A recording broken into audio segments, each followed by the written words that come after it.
cho giáo viên, cho các thầy cô, bởi vì mình cũng đi làm mình kia mua lên giấy, bây giờ là các anh chị chạy xuống dưới kia thì cũng chỉ mấy quyển và bút thì nó cũng phí cái thời gian phí công.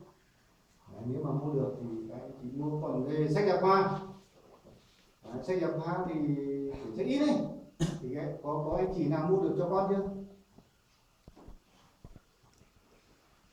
Chưa. Chưa. Thế thì cũng phải là để đăng ký cho các thầy dẫn mua thẳng ở dưới Bắc Cạn lên.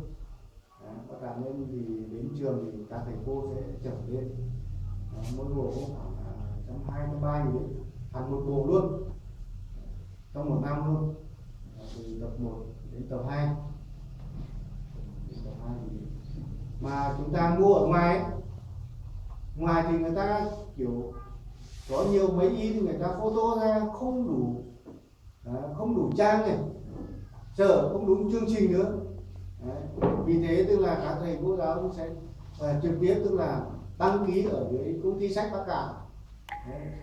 Họ sẽ gửi ô tô lên, thế là các thầy cô sẽ mang lên là để cho các em học sinh có đủ sách bút vở trước khi vào. Thế thì còn về cái sách thì cũng rất là cần thiết nhất đấy, không có sách, không có bút vở là không học được.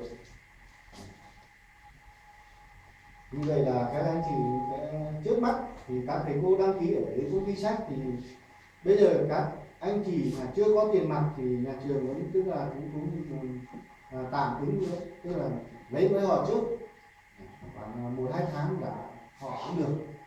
Đấy thì các thầy cô sẽ bố trí sẽ mua về để cho các em đủ sách vở.